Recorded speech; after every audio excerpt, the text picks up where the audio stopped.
this year's event carries special significance because it comes at a time when our university is celebrating 60 years of excellence, transformation, and impact. As we mark this milestone, we are reminded that our progress as an institution is not only measured by academic achievement, but also by how we care for the people who make UPSA what it is. Our staff, students, and the university community. Breast Cancer Awareness Week reflects that spirit of care and compassion. It reminds us that education is not only about knowledge in the classroom, but also about empowering individuals to make informed choices about their health and future. Early detection saves lives, and awareness opens the door to healing. As part of our UPSA at 60 celebrations, let this campaign symbolize our collective commitment to nurturing a healthy, thriving community, one that values wellness just as much as wisdom. Let us support one another, participate actively in the screenings, and carry this message beyond the walls of our campus to our families and communities. On behalf of the registrar, I commend UPSA and all collaborating bodies for their leadership, initiative, and compassion. You have shown that service to humanity is truly service to God. As we celebrate 6 decades of purpose-driven education, may this awareness campaign remind us that whether as individuals or an institution, we depends on how we well take care of ourselves and each other. Thank you, and may God bless UPSA, our women, and our nation. God bless us all. Thank you. Thank you, Lord, for supporting this year's Pinktober week. So among us, we have another important person, that's Mr. Kelvin Osei, the General Secretary for Souls Hope. So please give us a wave. Thank you very much. So we have our first speaker to talk about breast cancer awareness. That's Miss Nancy Achu from Rotary Club. Please give a hand of applause.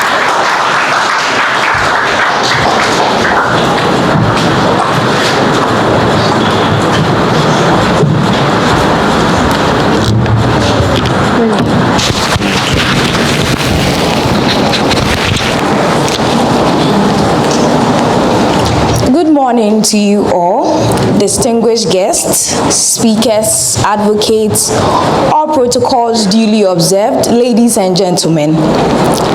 I am honored to stand here today, not just as a speaker, but as a proud Rotaractor. As mentioned earlier, I am Nancy Edem Achu, the president of the Rotaract Club of UPSA. I am no health expert or professional, so I stand no chance of having all the knowledge the experts have when it comes to health or breast cancer. I'm a public relations student. But this seminar is not just about awareness, it's about action. And action is the heartbeat of Rotaract. In Rotary, we say we are people of action. Someone would ask, what is Rotary or what is Rotaract? Rotary is an international organization, precisely an international NGO. And our mandate as an NGO is to find solutions to problems in our communities or in the world.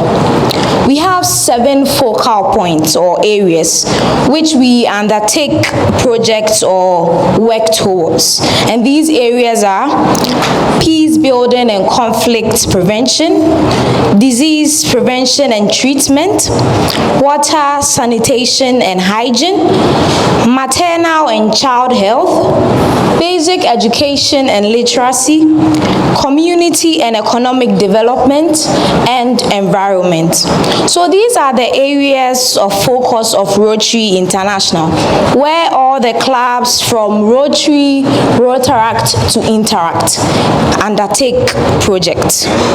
So let's come to Rotaract UPSA. Rotaract UPSA is part of Rotary International, a global movement of over 1.4 million change makers.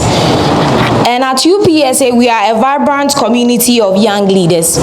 Someone might say, but I'm a student in UPSA, but I've not heard anything about Rotaract. True, but then Rotaract UPSA has been in UPSA for over 3 decades. So indeed, we are a vibrant community of young leaders who believe that service isn't something you do after class or occasionally, but it's something you live, it's an everyday thing.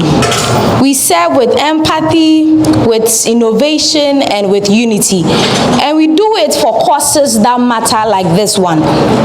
So this particular cause is under one of our focus areas, which is disease prevention and treatment. Breast cancer does not just affect bodies or individuals. It affects families, futures, and communities. That is why we are here, to stand with survivors and to amplify awareness, to remind every young person that advocacy is not reserved for experts. It's powered by compassion, and everybody must be part of it. So this Rotary year in UPSA, Rotaract UPSA, we have some initiatives. We have some flagship projects we are yet to launch. And the first one is She Speaks Red. It's a movement that breaks silence around menstrual health and an oral health outreach, which is going to bring oral care and education to underserved communities. These aren't just events or projects. They are platforms for dignity, for dialogue, and for change. And they reflect our belief that health advocacy must be visible, inclusive, and bold. So Rotaract isn't exclusive, it is expansive. Whether you are a student, a professional, a survivor, an advocate, or simply someone who wants to make a difference, there is a space for you. Let's collaborate, let's advocate, let's serve together. To all the organizers, partners, speakers, sponsors, thank you. Rotaract UPSA is proud to stand with you and to partner on this important project, because when we unite for good, awareness becomes action and action becomes hope. And that, I believe, is the true spirit of Rotary. So I hope that at the end of this seminar, we would have more students wanting to join Rotaract, not just because they want to join, but because they are ready to serve humanity. And to other professionals or individuals, there is also a place for you in Rotary, where you can join and make a difference in the world. Thank you. So please, we've gotten to the next session of the program, where we have a very valiant gentleman who has dedicated his life to also pushing women's agenda, such as I am doing right now. Please, he is a very big man, and I would like for us to give him a very, very warm welcome. His name is Mr. Kelvin Osei-Boateng from Session with Souls of Hope. Please, let's give him a very warm welcome. Good morning. It is an honor to stand before you today, not only as General Secretary of Souls of Hope. So a little bit about Souls of Hope. Souls of Hope is a non-profit organization that is dedicated to empowering communities and children to access clean water and quality education. So I stand before you today not only as the General Secretary of Souls of Hope, but as someone who believes in the quiet, unstoppable power of young people. Within every student lies a spark, not just of ambition, but of compassion. And when nurtured, that spark can light up entire communities. Today's gathering is about more than breast cancer awareness. It's about transformation. It reminds us that education isn't just about degrees. It's about humanity. It's about using what we know to change what we see. Breast cancer affects millions. It affects mothers, sisters, friends, teachers, and colleagues. Behind the statistics are stories of courage and survival. Today, we raise not just awareness, but we raise hope. And as we speak of hope, I invite us to reflect on a question many young people face, which is, what impact can I make? Though it's not the theme of this event, it's deeply connected. Because whether we are talking about health, education, or leadership, it all begins with purpose. Because at the end of the day, what will you do with what you've learned? At Souls of Hope, we've seen compassion turn into action. We've built libraries in communities where children never dreamt of even touching a storybook. We've built boreholes in villages where children once walked miles for water. And to us, these are not just projects that we've undertaken. They are symbols of dignity and opportunity. Our work aligns with SDG 4, which is quality education, and SDG 6, which is clean water and sanitation. These are not just abstract goals, but they are lived realities. So the lived realities are the mothers who can now cook with clean water. The lived realities are the children who can now enter a library freely, pick up a storybook and read. Breast cancer awareness too is about access, ensuring every woman, regardless of income or location, has the knowledge and support to survive. Because awareness saves lives and compassion sustains communities. So one may ask, I'm just a student, I'm in level 200, how can I make an impact? Well, we live in a world full of gaps. Gaps in access, opportunity, and compassion. Each of us here has something to offer. Look for those gaps. You'll find them in the barefoot child, the worried mother, and the muddy streams. Bridging these gaps doesn't always require money. It requires movement, willingness, and heart. So back to the question, what impact can I make? Let it be more than just a question. Let it be a journey of impact. Let it be the moment you decide your education was never meant for you alone.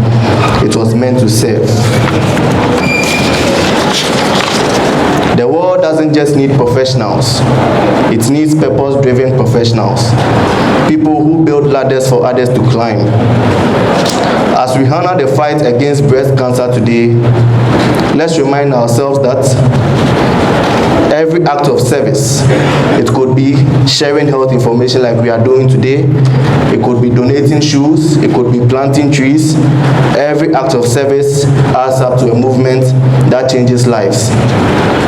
As you walk out of this hall today, remember this. The true measure of your education is not how much you know, but it's how much you give. So go out there, not just to succeed, but to serve. Not just to dream, but to do. Because in the end, the most beautiful thing you can build is a bridge. Thank you.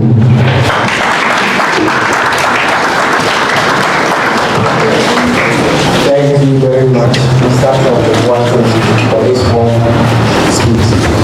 We would like to call on the Vice President for the Library School Association, UPSA, to come and give us a little brief understanding of what he feels about what breast cancer is. So please, with a warm welcome, let's welcome Joshua Agbozu. Good morning. I want to once again welcome all of us here. Can you hear me? All right, sure. So when it comes to breast cancer, I believe most of us, there are misconceptions about what it is, and I believe that is why we are all here to get ourselves educated, including myself.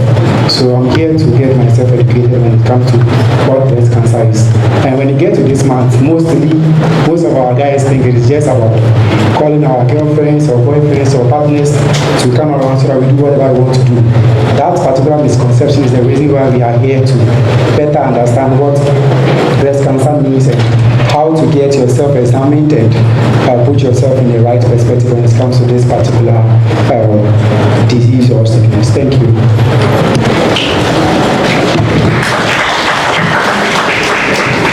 Thank you very much, Honorable. I'm here to talk about the color pink.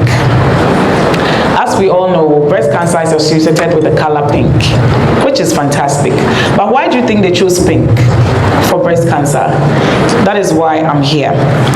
So pink is communicating three main things. The first one is confidence and courage.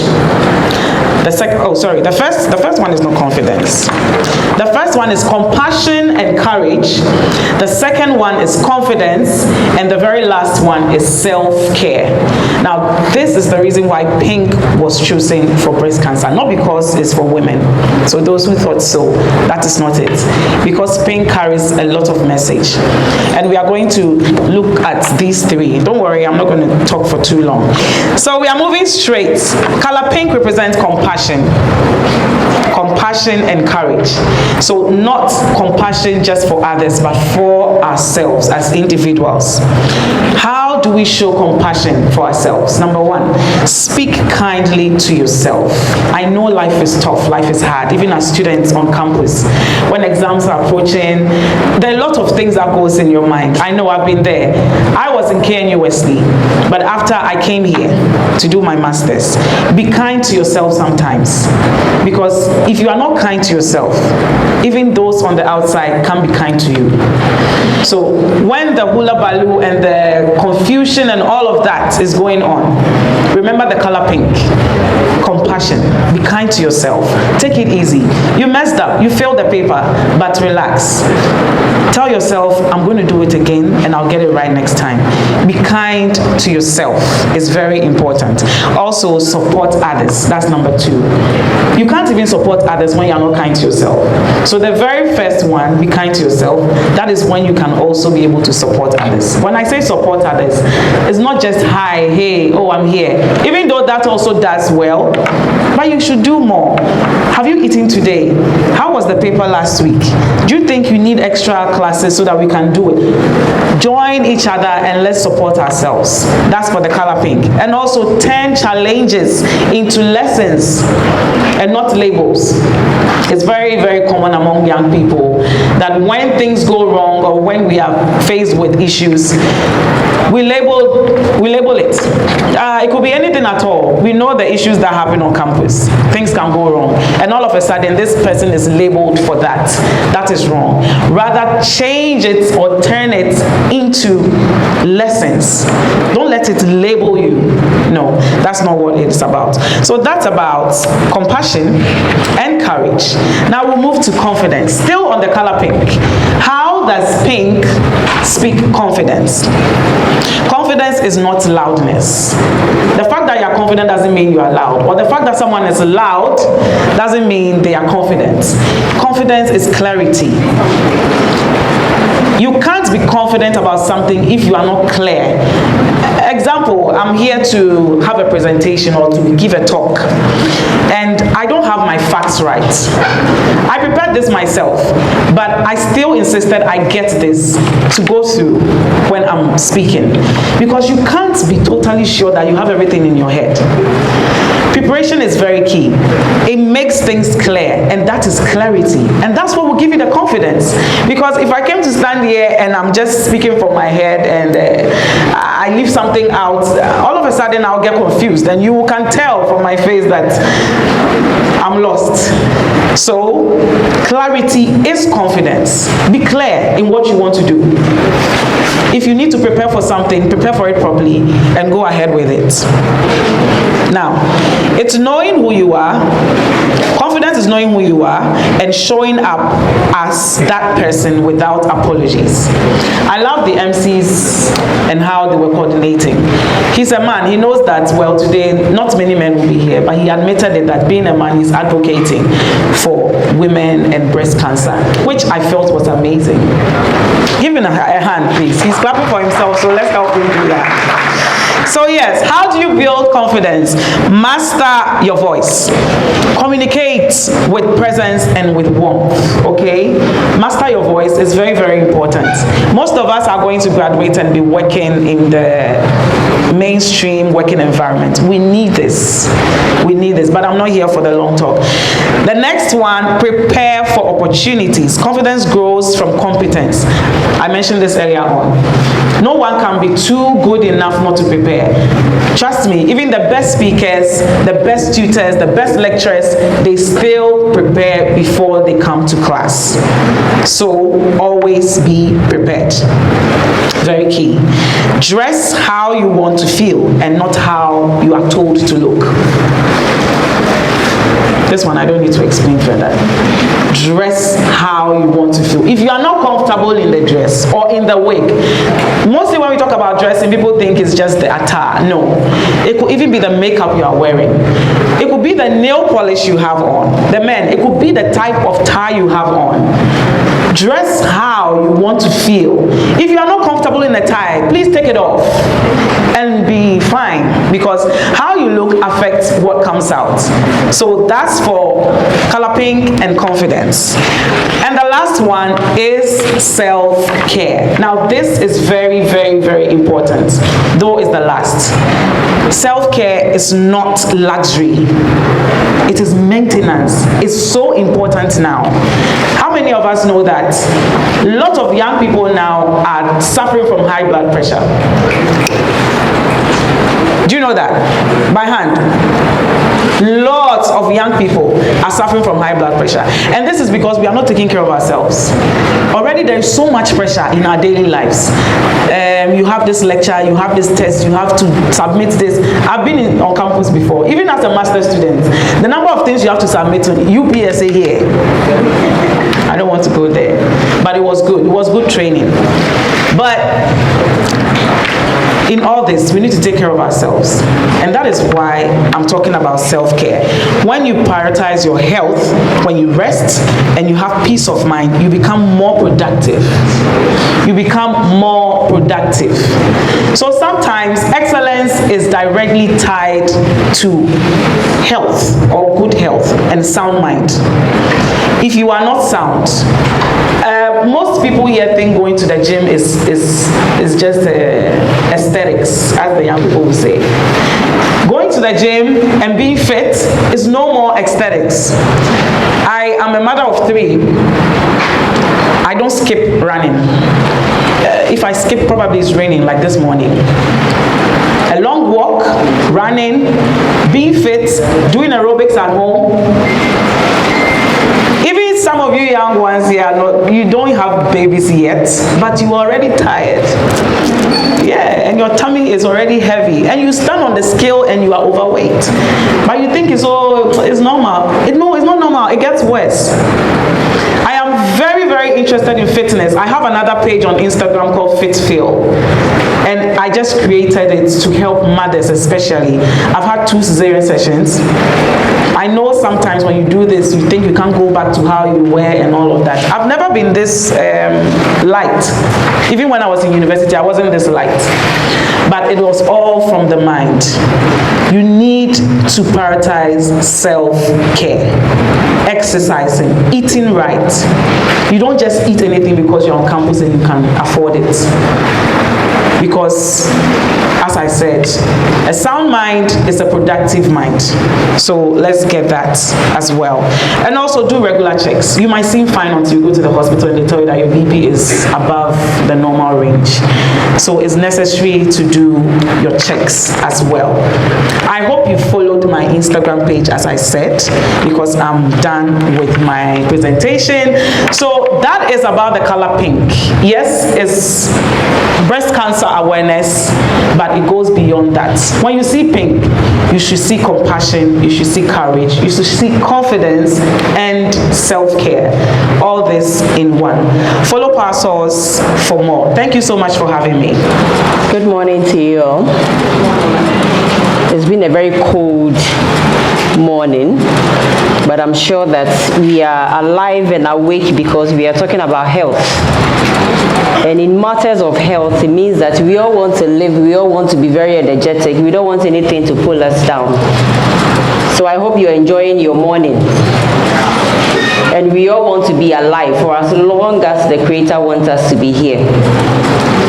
Let me stand on the existing protocols and to greet all of you, our distinguished guests, faculty members that are here, and importantly, women who are of great concern to us this morning, including men who also stand the risk of getting this deadly cancer.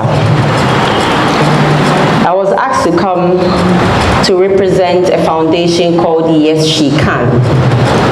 And this is a foundation that empowers women. It empowers women in education. It empowers women in health, in business. And when we talk about women empowerment, it's because we believe that women are full of so much potential that we will be able to change a lot of things in this world. Now, with all the potentials that we have in us, we cannot just leave it for a deadly cancer like this, breast cancer, to take it away. And so, briefly, I was given 10 to 15 minutes. I don't know if I can exhaust all.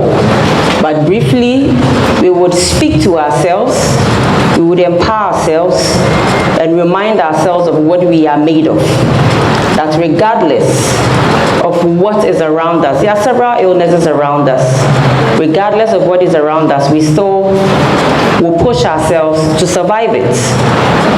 The beautiful thing is there has been several survivors, and so we have to survive this. So once again, I'm deeply honored to join you for this celebration or the launch of this Breast Cancer Awareness Week. And the theme for me was very important, very touching, because it's talking about breaking the silence. Many a times we go through certain difficult moments as women, we keep it to ourselves. And it eats us within. Breaking the silence. How many of us speak out when we are going through challenges? We try to do so many things by ourselves. Women, we are like a powerhouse. We are mothers, we are wives, we are entrepreneurs, we can be students at the same time. We do so many things. And so we feel that we can deal with anything, the pain that we go through. But this is not right. I am a psychologist, currently doing a PhD in psychology, and mental well-being. We say there is no healthy body without a healthy mind. So we need to always consider that part of our lives, that no matter how strong we are, we need to learn to break the silence. Whatever we are going through, break the silence. Speak to somebody about it. When you're going through a challenge and you even talk about it, sometimes you get solutions because you have spoken about it. Now, at the Yes She Can Foundation, we believe that yes, we have some potentials and these are going to help us to rewrite our story. This will help us to rise above fear, above stigma and silence. And that's exactly what we are going to be hearing a lot today. When we are talking about early detection, it is not just about medical screening, but even the awareness that we are creating. If you don't understand what you have to detect early, there will be no zeal, there will be no enthusiasm to go and even find out. So early detection starts from the awareness. You get to know. The whole essence of having this annual celebration is because there are new ones that are being born. There are young ones that are growing, who probably might not really understand what the breast can do for us or against us. And so this constant awareness we are creating is to help us to become aware of our bodies. I'm also an entrepreneurial psychologist, and when I sit back and I look at all the things that personally I have been able to achieve, I manage a school called Brain Hill International School at East Legon, which I started 7 years ago with about 800 students, over 300 employees. Before that, I started a facility management company 13 years ago, which also has provided several jobs for people with branches all over the country. We manage a lot of bank properties or bank buildings, hospitals, and several other facilities. Now, as an entrepreneur who empowers young women to also become entrepreneurs, or to bring out what is in them when it comes to either you're running your own business or you are an entrepreneur working from your heart for another entrepreneur, we cannot do this in an unhealthy body. It starts from your body, and our bodies are the vessels that carries the dream that we want to be able to execute. If you are not able to realize the value of this physical thing that we carry, no matter what you want to do, it will not materialize. Illnesses can pull you down. And in my study of this area of breast cancer, I realized that there are some very top people that the world has lost to this deadly cancer. I don't think we want to be part of it. Yes, we would all leave the surface of this earth someday, but it's our prayer that we live to fulfill the destiny that we came into this world with. I don't think we are afraid to die because we know it is part of the existence of humans. But all the things that some have achieved wouldn't have been possible if they don't take care of themselves. So I would encourage you, I would inspire you to value the vessel that is carrying your dreams.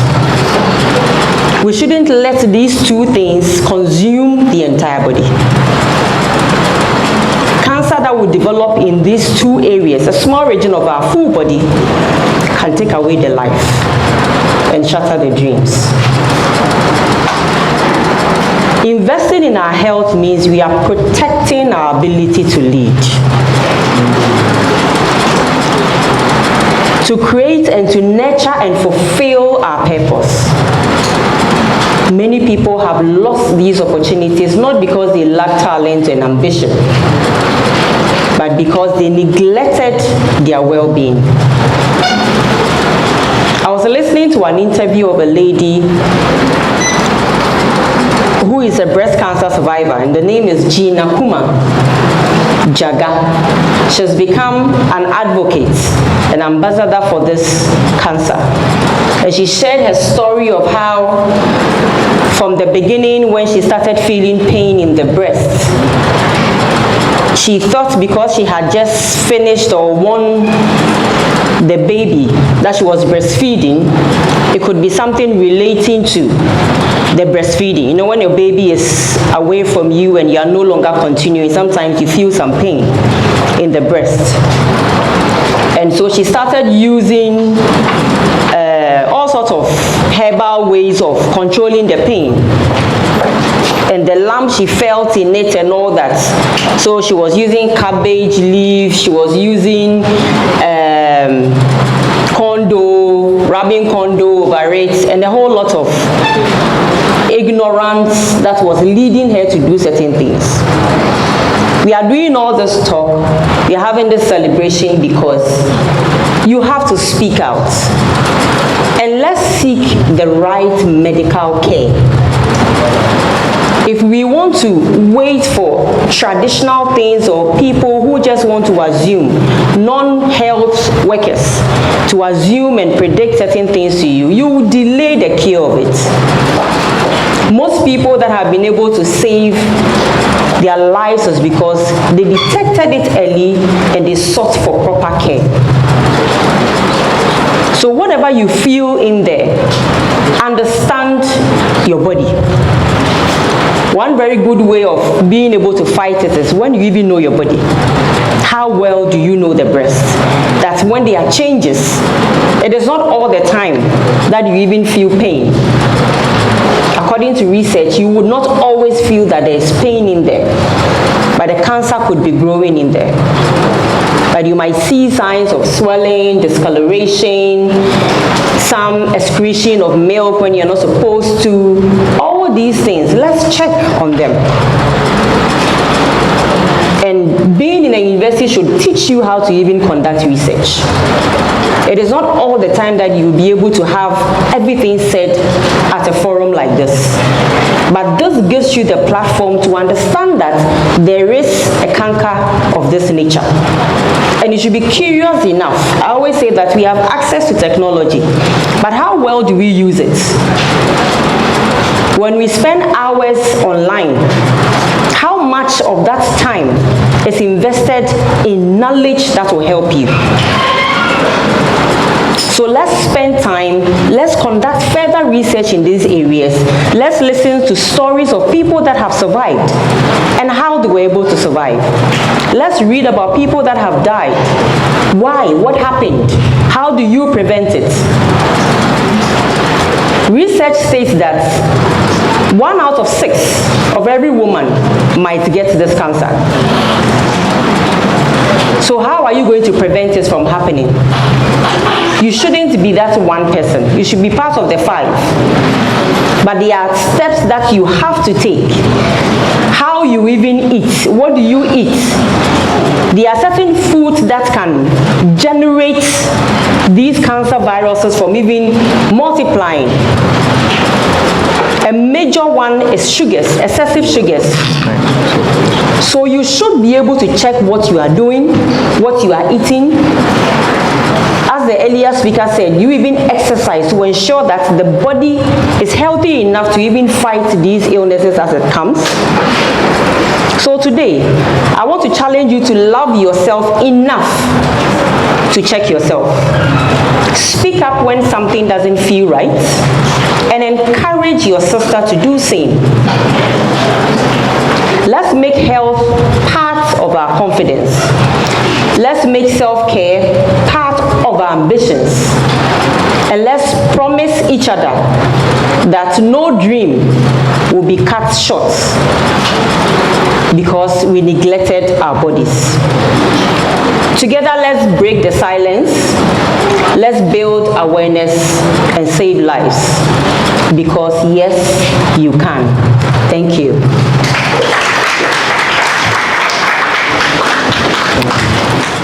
Currently, I'm a nurse educator at NMTC Pantine.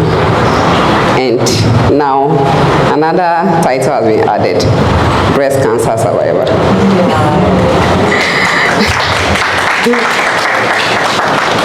All right, so I will say I'm not just a survivor, but I stand as a beacon of hope and resilience. Because breast cancer or cancer doesn't just affect one person, it touches all of us. It may be a friend, a niece, a cousin, daughter, mother, aunt.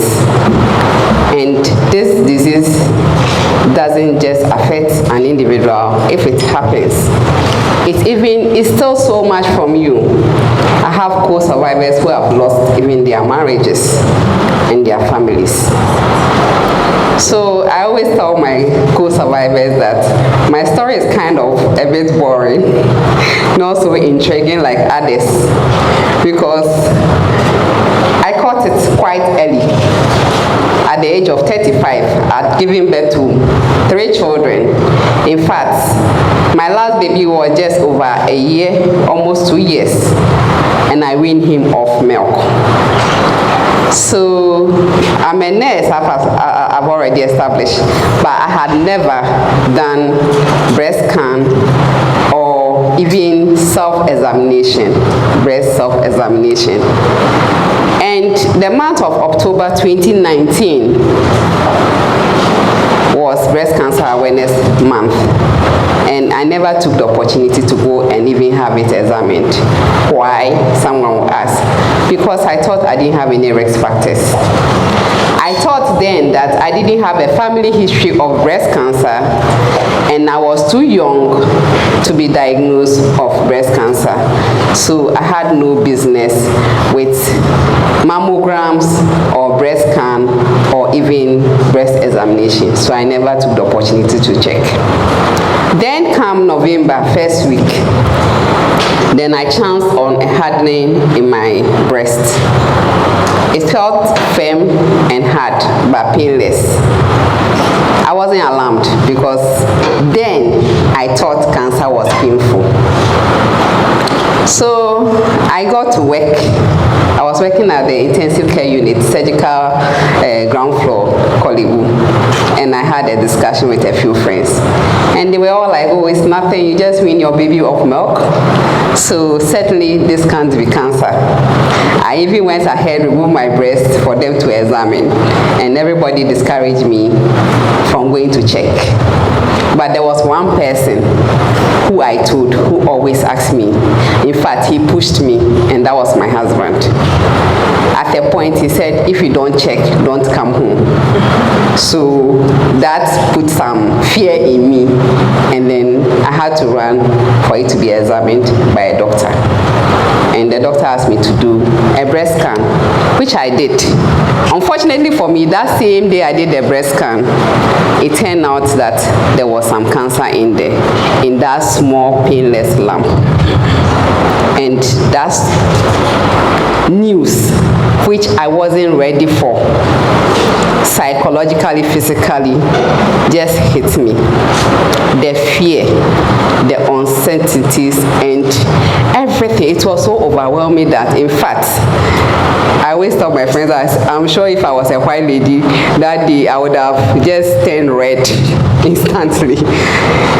But then, out of the fear, I went back. I followed up with a biopsy to confirm, because medically, a breast scan or a mammogram is not enough to confirm the diagnosis of cancer unless you do a biopsy. So I did a biopsy, and as religious as we are, you know, Ghanaians and Africans, I prayed, fasted, cried my heart out every night, telling God, bargaining to turn the story around, and I wasn't accepting that diagnosis. Unfortunately, the Lord had a different course. So it came out that it was breast cancer, stage 1. So I went ahead and then said, okay, so what is the plan? And the plan is surgery, chemotherapy, radiation therapy.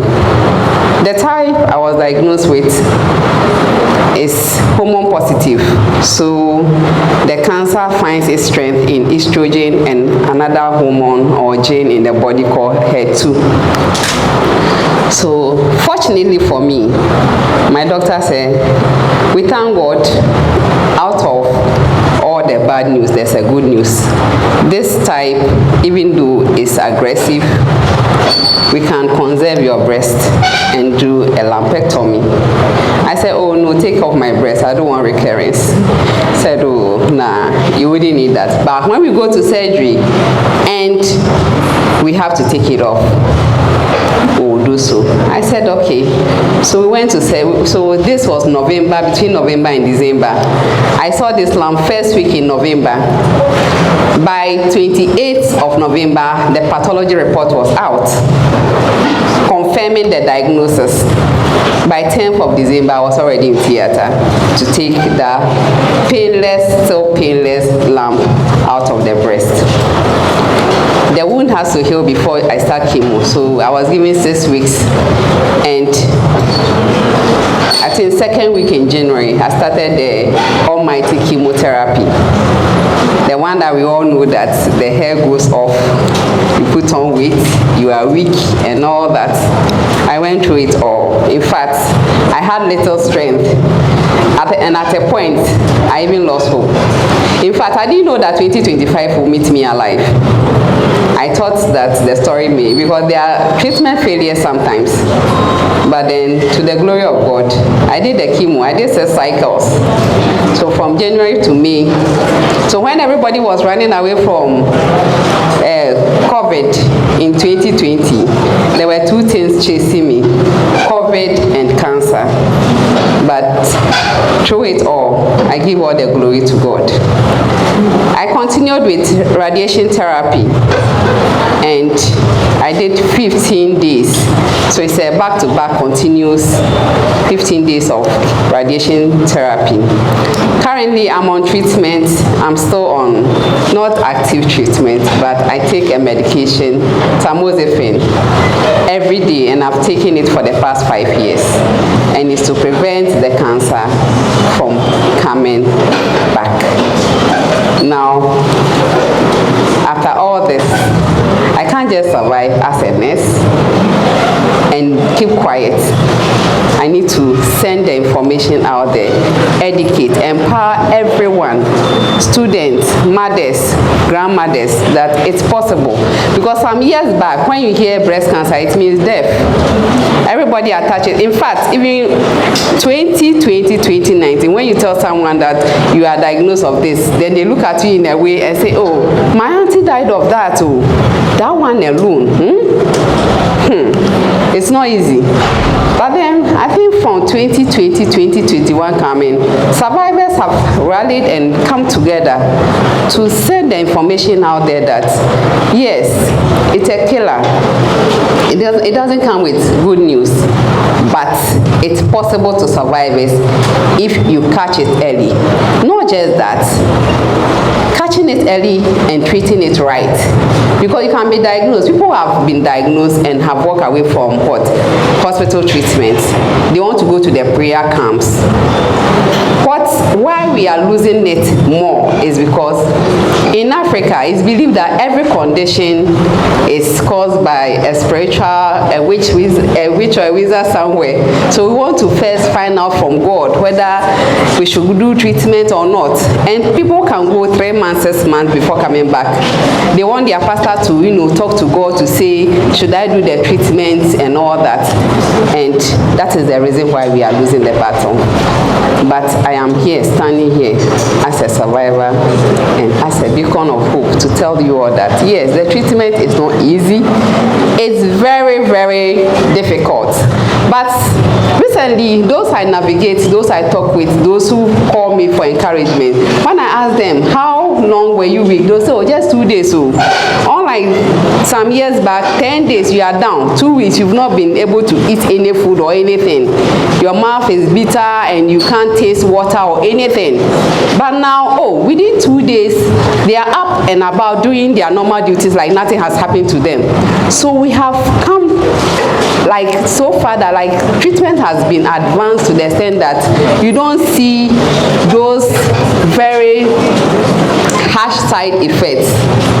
So I'm very grateful that we are all rallying together to create awareness and educate everyone around us.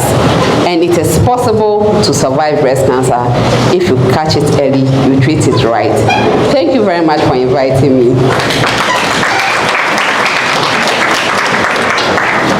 Thank you very much, madam. We are going the pie. Okay, so I'm going to talk to you about what breast cancer looks like and what the risk factors are and all the issues around it. And the reason why this is important is because you have breasts, right? And if you have a breast, it means that cancer can develop from your breast. And breast cancer is one of the, it's difficult to treat, but it's one of the easiest to also treat if you catch it early. Right, my family, I have some females in my family, extended family, who actually had breast cancer. One of them, early detection, she's still alive, 75 years, right? The junior sister actually is dead. She had breast cancer, delayed treatment. Within 3 years, she was gone, right? So it's one of the things that can actually be treated. So I want to take you to a bit of what breast cancer looks like. Okay, please go ahead.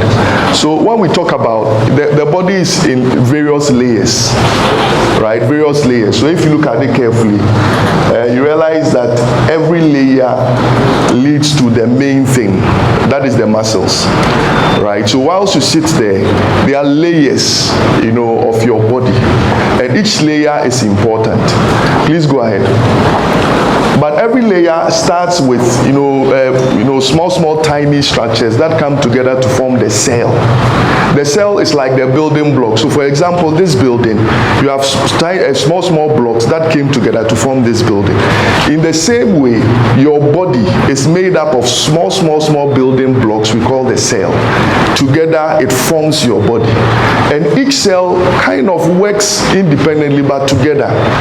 They are specialized in many ways. And your body has different parts and different systems. And each of the cells come together to form the tissue. Then the tissue, you have the organs. Then from the organs, you have a whole being, the systems, right? And each of these levels have different cells. So you have different cells for your eye, different cells for your skin, different cells for, your liver, your kidney, and all that. Every single organ system has different cells. Please go ahead.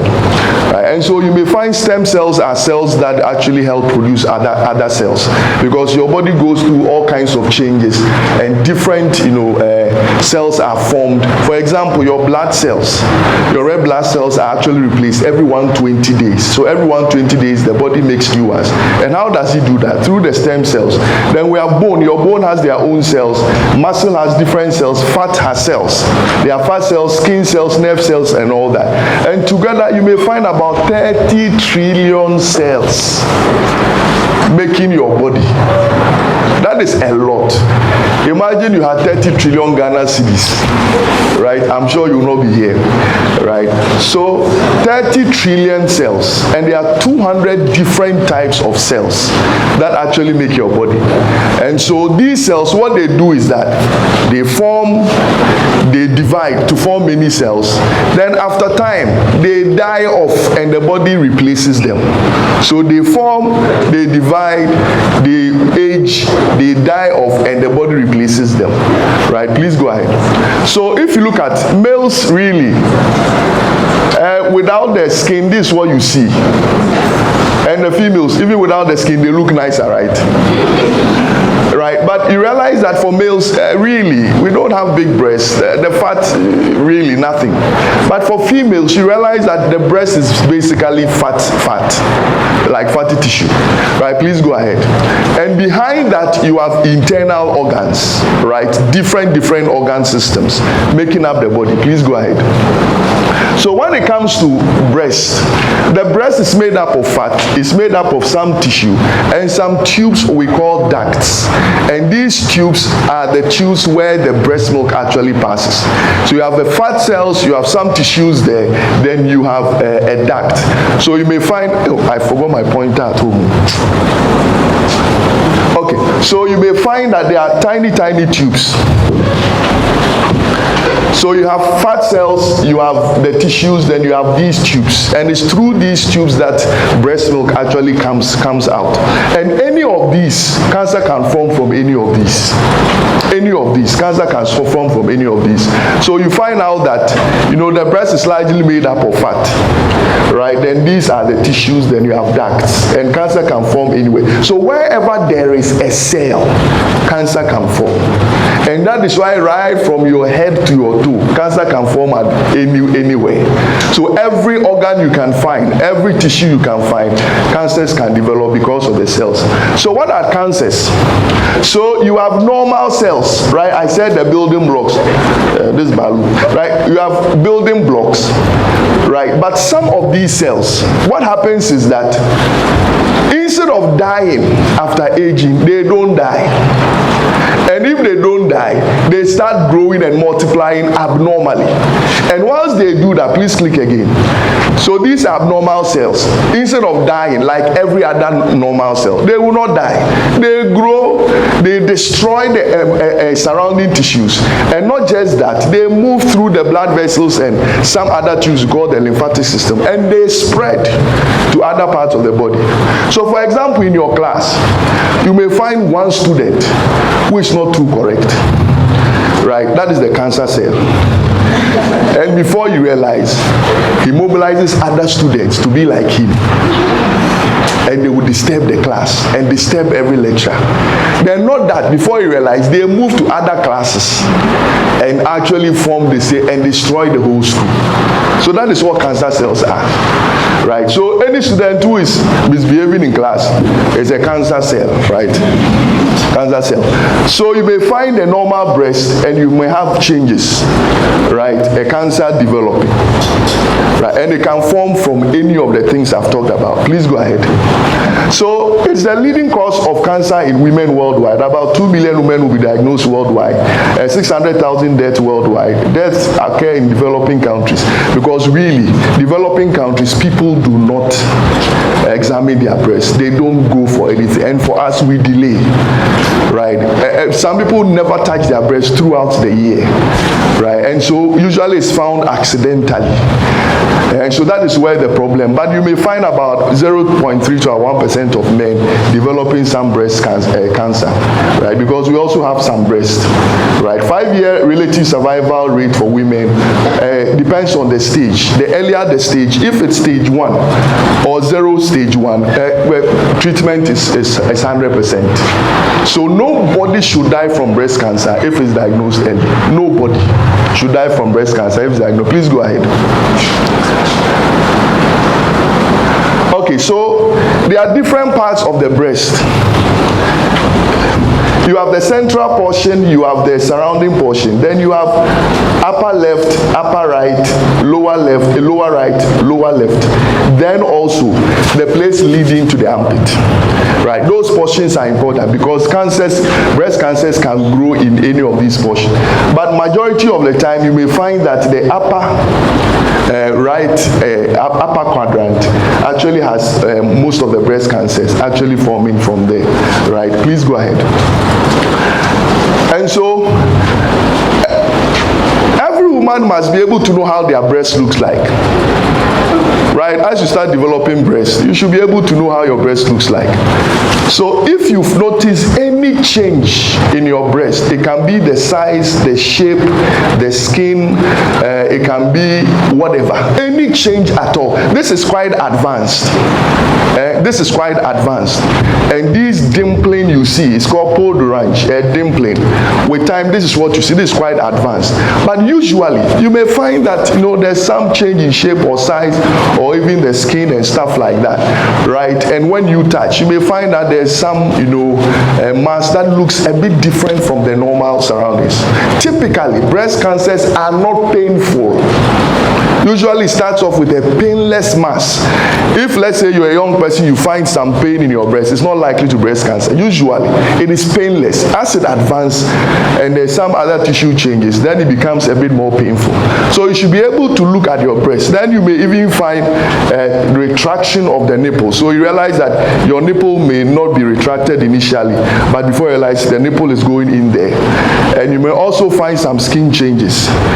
And any any discharge from the breast and you are not about giving birth or breastfeeding, it has to be investigated, because nothing should be coming from your breast, right? If you find anything coming from your breast, it is likely to be some cancerous change, right? And sometimes, depending on some hormones go up, like prolactin and stuff, or there's some tumor in the brain around the pituitary gland area, you may find some nipple discharge, right? So you are not breastfeeding whatever before you realize this, but it has to be investigated, because there should be nothing coming from your breast.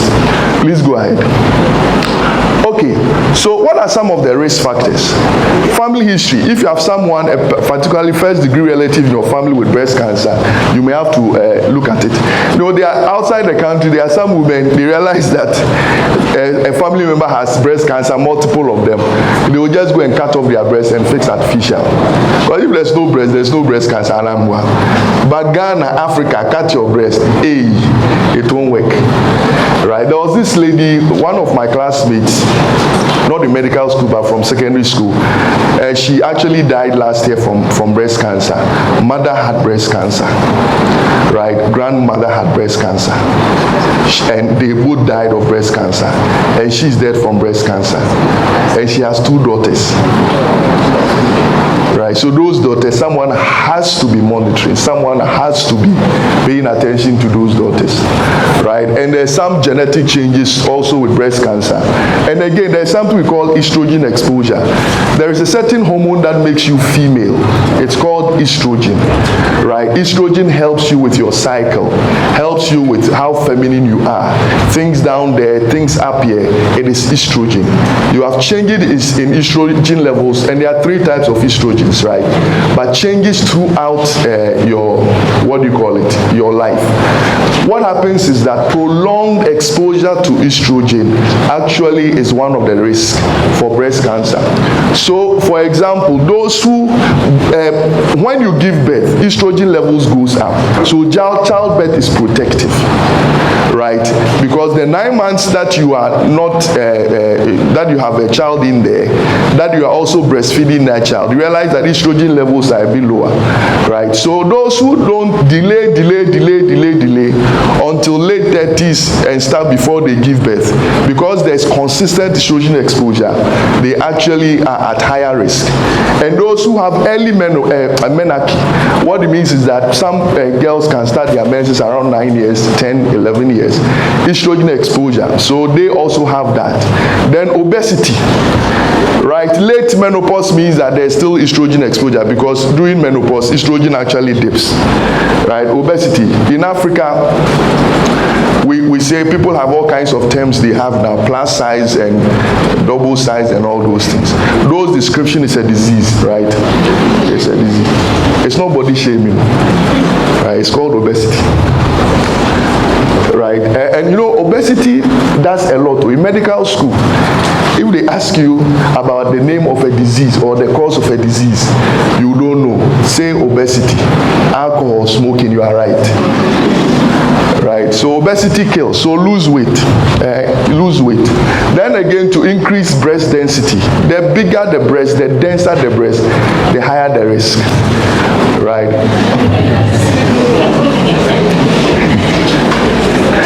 I just more breast, more cancer. It's as simple as that. Someone just said, "Go, thank you, mine is small." Right? No, but it doesn't mean. But we are talking about risk. It goes up. Prolonged use of oral contraceptives and prolonged use. Now on campus, you find a lot of girls. One woman, hey, Razi, like black tonic. I'm sure last night someone drank some before coming. Right, so prolonged use and hormone replacement usually during menopause. Sometimes, because of the severity of the symptoms, we put them on some hormonal therapy. It can increase in alcohol intake and tobacco intake. All these things increases a person's risk for breast cancer. Please go ahead. So there are various stages. right? The first stage, you may find some abnormal cells that is confined to the breast, right? And we have stage 1 to stage 4. By the time you get to stage 4, it means that the cancer has left the breast and it's traveled beyond the breast to other parts of the body, right? And breast cancer can be very aggressive, and within a short time, it can actually spread to the other parts of the body. The moment it leaves the breast, we are too late. The moment it crosses over, so through some of the lymphatic vessels and stuff, it can travel to other parts of the body, you know, through the armpit. So before you realize, it goes to the lungs, it goes to the brain, right? It goes to the liver, it goes to the back. And so they may have problems with all that. So survival, when it's at stage 0, is about 100%. Stage 1 is 98%. The moment you go to stage 4, survival is, 5-year survival is about 16%. Right? And that is why these seminars are important. That every woman should be touching their breast once every month. Whilst you stand in front of the mirror, right? Don't pay too much attention to the makeups, right? Pay a lot more attention to your breast, right? You can buy another makeup kit, but you cannot buy another breast. Is it okay? So you pay attention to your breast. Please go ahead. So we may do some tests. If you are younger, about 35 younger, because your breast is a bit more dense, we may not use, please click, we may not use mammograms. We'll use ultrasound scan. But as you age, fat tissue around the breast goes down. Mammogram is better. So mammogram is basically like an X-ray of the breast, right? And we may see all kinds of changes in the breast when there is breast cancer. Please go ahead. Right, so self-exam, this is how you do the self-exam. There are several ways. You can either stand or sit or lie down, right, to examine your breast. You can stand, sit, or lie down. And the goal of examination is to identify whether there is something else in the breast that is different from how the other part of the breast feels like, right? Because generally the breast is a bit lumpy, right? But if you find anything that is firmer or a little harder than the surrounding breast, then you would have to take some steps. How is it done? Right? So the breast has to actually be a bit flatter, and the muscle under the breast must be a bit firmer, so that when you press with your palm against the wall, it's easier to notice whether there's something different. So either you are sitting or lying. When people lie down, it's a bit easier, because when you lie down, the breast actually moves up and it's a bit flatter. So it's a bit easier when you lie down. But when you're sitting or you are standing, there is a way to tense the muscle under and also lift the breast a bit. How do you do it? If you're examining the left breast, you lift this arm and touch the other ear at the opposite side. When you do that, you see my breast has lifted.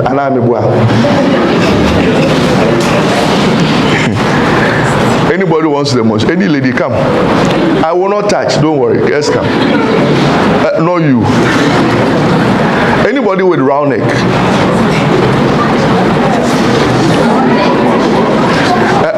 My police, I beg.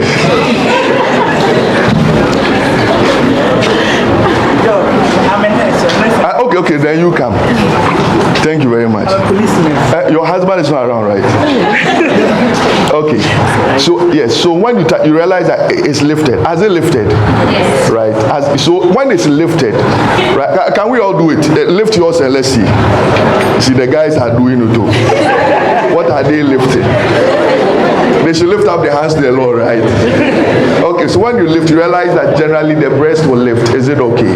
Right? And press this part of the chest. When you lift and press, you realize that it's a bit harder or firmer. Is it okay? Yeah. Have you noticed? Yeah. Okay, so that is the first one. So if it's the right also, you lift and cross over like that. Is it okay? Breast lift and stuff. Right? Another way to tense the muscle is to bend your hand at your back like this, up like this. Right? Do it, let me see. Do it.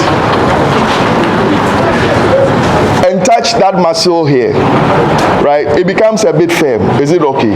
And the breast becomes a bit firmer. So what happens when you do that? Then you divide the breast into 5 portions with a line, imaginary line through the nipple. So up, down, then left to right. When you divide, you realize that you have lower, upper. Is it okay? Then the central portion is the nipple, right? And the next portion is towards your armpit. So please come, hold it for me. Oh, you will help us do it. Let me bully you small, legally. Right, so when you lift like this, and we do this, right, so flat of your palm, not like this, like we are going to bump, right, like this, right, because the breast is a bit lumpy, so when you do this, right, you feel lumps, right, but when you do this, flat of your palm, then you press it gently against the chest wall. Is it okay?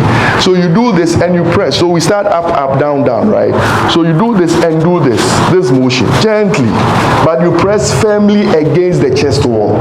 If there is something else, you will notice. So like this, like that. Is it okay? Then the center like this, the nipple area. Then you press the nipple to see whether there's any discharge, right? Then you press towards the armpit like this. See how my palm is going, right? Like that. That is all. Can we try and see? Lift to the other side. If I don't see you doing it, I'll come for you, right? I'll come and fetch you right now. The flat of your palm. Don't worry, I'm just showing how to. You may not feel anything because you are wearing bra or something, right? So this. Then we do up. Can we do it? Flat. Not like this. Some people are doing like this. No. So flat of your palm like this. Up, down, and up. Is it okay? Then the middle, the center. Then you go towards what? Your armpit. Are we together? Yeah. Right? This simple examination every month can just save you.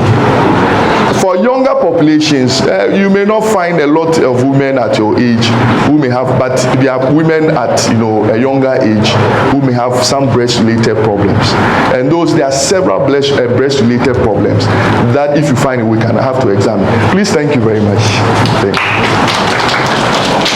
Okay, please go ahead. Let me wrap up.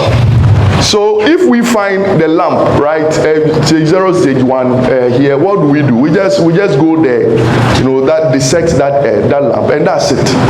And depending on the other issues, we may actually do what do you call it?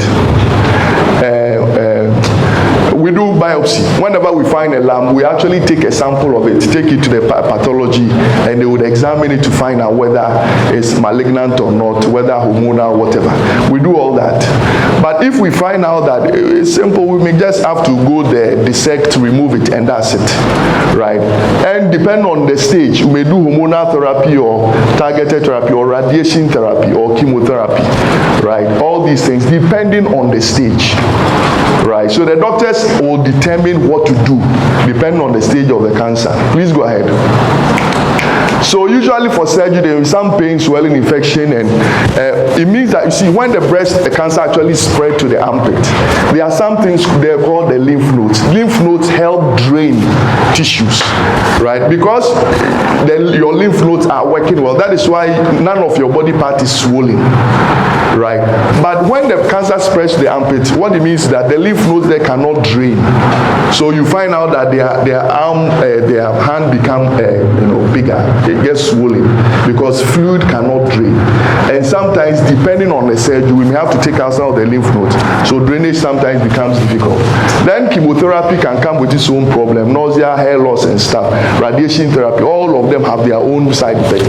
But generally, we will let you know what the issues are and decide on what is best. Please go ahead. Let me finish now.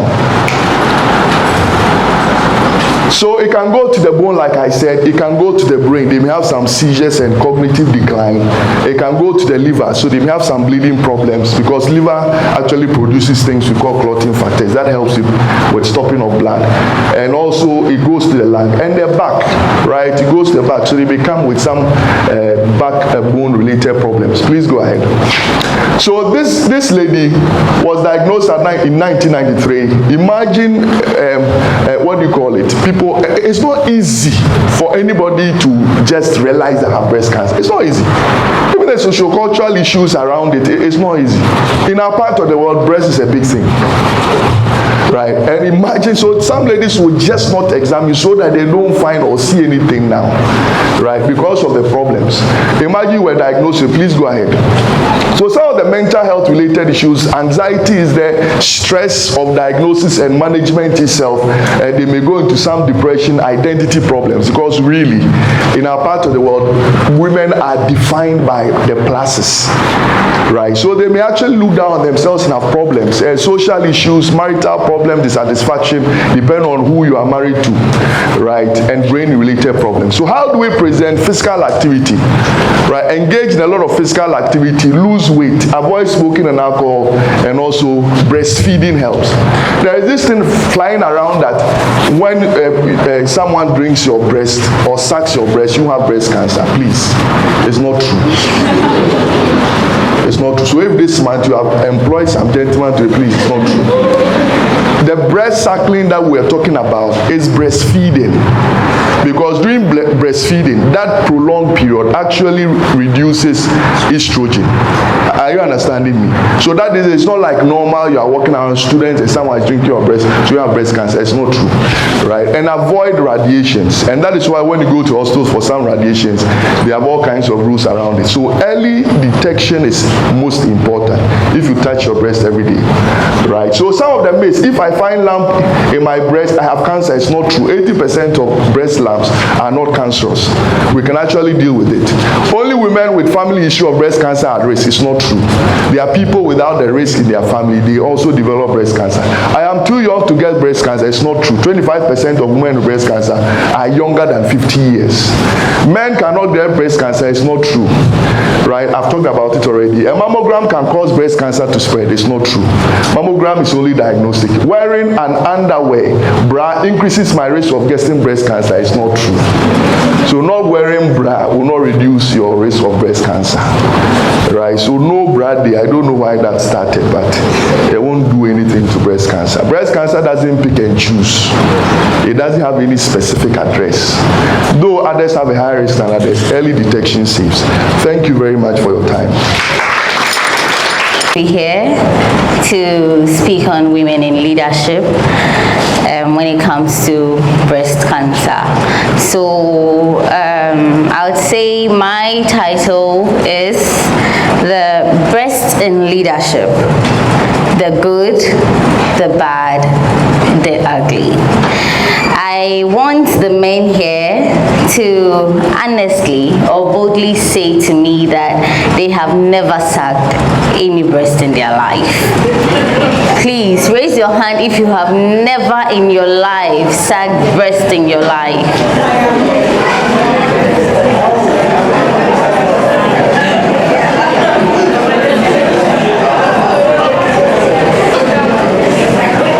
Okay, so the reason why I am asking this is because I realized the room was a bit dull, and then we have had a long and a lengthy presentation from so many people.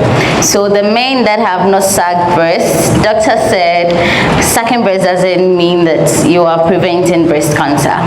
So please, let's wait. When we get to the right place, then we suck.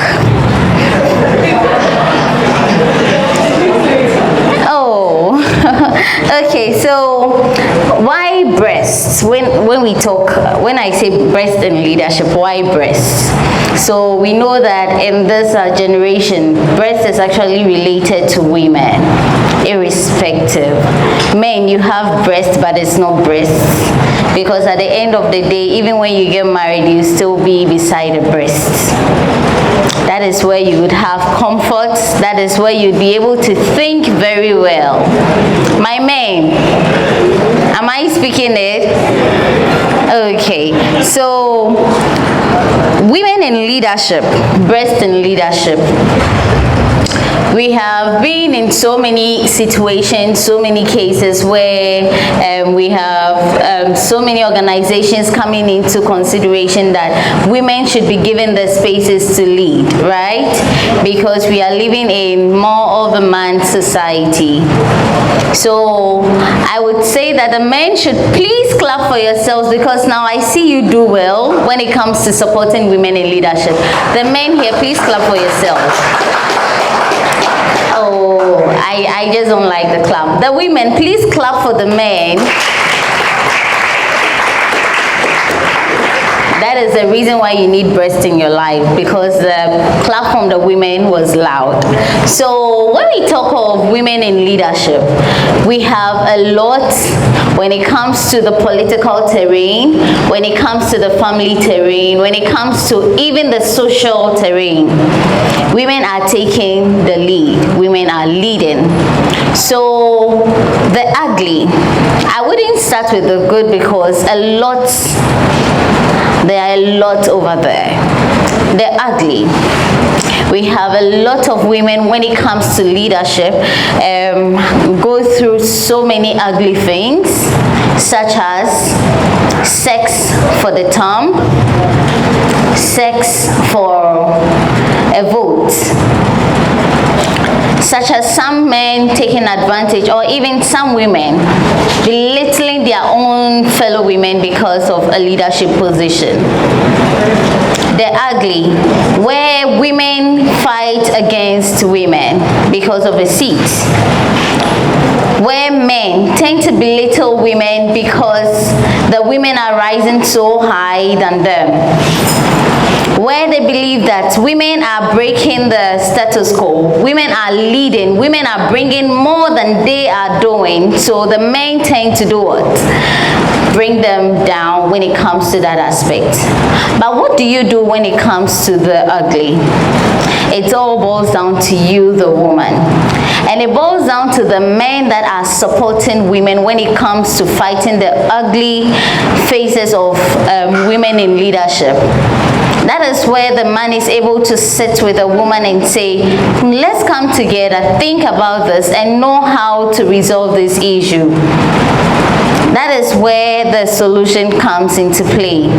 And then we also have women, when we are there together on the same platform.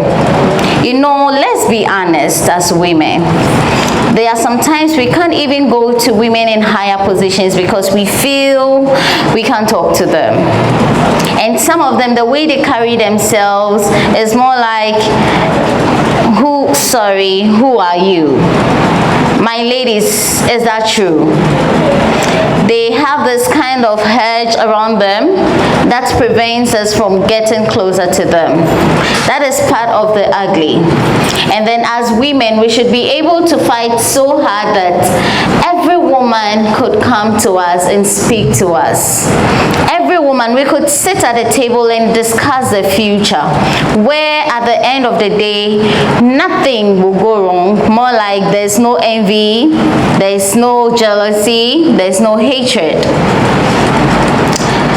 I believe in one thing, that before a woman will be successful, then it all boils down to another woman and not a man. I am an example of it, where I always say this everywhere I go, that my success actually depends, or my success actually came from my mom. I never knew my dad was actually at the back door, where there were days that he'll be like, hey, you know, at home I'm called Esinam, okay? So at home he'll be like, Esinam, you don't want to help me. Actually, I have a busy schedule where I would have to go and help here at the market and all that. And my dad will be like, you don't want to help me because you feel I'm not the one paying your fees. How did I know that he's not the one paying my fees? The battle of a woman in silence. She never said anything. My mom never said anything to me till the day my dad opened his lips to tell me that he wasn't the one paying my fees for me. That was where I got to know that my mom has been having silent battles in the evening. And that is where she's taking me to. As a postgraduate student, she said, minya master's thou, minya PhD da. Sorry for those who cannot, I'll translate it for you to understand. But wherever you want to get to, I will make sure you get to that point. That is where I believe that there are some mothers that do not support their children. But here lies the case that mine supports me. And so is each and every one of us here. So when we get to the point where women are to support women, please let's do everything possible to support women to achieve it. I'm waiting to see a female SRC president from UPSA. And I'm sure the person is seated right here. And now let's go to the bad. The bad is where we are looking at a financial crisis. The bad is where we are looking at, the lack of self-esteem. The bad is where we are looking at, peer pressure influence. That is, it all falls under the bad. But at the end of the day, as a young girl, please, I can boldly say without fear that I won a national election without paying anything. I won a national election without paying anything. Reason being that I had self-confidence. I worked so hard.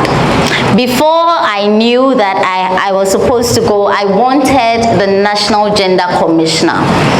I spoke to a lot of people. That is what we are to do when it comes to the bad, especially when it comes to the financial crisis. Speak with people. Let people recommend you. And at the end of the day, you will succeed without you knowing you have succeeded. I won an election I went unopposed. Why? Because I had fought so hard for this. One, I saved myself from the financial cost. I didn't allow my peers to influence me. I also knew that this was what I wanted, so I had to fight for it. Now the good is where you get connected with a lot of people. You get to meet a lot of people. Out of my leadership positions, way from the degree level, I met Kelvin, Souls of Hope Secretary, and he is also connecting me to other people. So when you decide for yourself, the good is good. Please, you understand? The good is good when it comes to women in leadership, because when we get to the point, when you get the lead, honestly, there is nowhere you can't enter. And please, I'm not saying leadership should be position-wise or something, but trust me, even when I wasn't a gender commissioner or the women's commissioner for UCC or the vice president for Kwame Nkrumah Hall or just say it, I was entering places that I could enter if I wanted to. So being a woman, being a breast, you should know that you have this power when it comes to leadership, because there's always a saying that before a child grows, the child always stays with the mother, right? Because it's the mother that socializes the child into the society. 6, 7, 8 months of being a child, who do you stay with? Your mother. She teaches you how to crawl, she teaches you how to eat, she teaches you how to talk. So at the end of the day, it is not just about the occupying seats. It's about doing things that you feel comfortable in, like our beautiful lady said. So if you see yourself anywhere, make the best out of yourself, stand out and lead well. Please, I'm not saying occupy position, lead well. Because if I tell you what Esther did, she is actually a good leader. getting resources from everywhere without even, you should understand when it comes to school leadership, but she has fought hard. So she's leading well, and I want you to also lead well. Thank you for inviting me to have the Breast and Leadership talk with you. Thank you.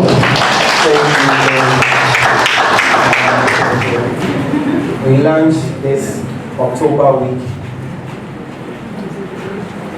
celebration in the name of the Father, the Son, and the Holy Spirit. Please, let's start. Thank you all for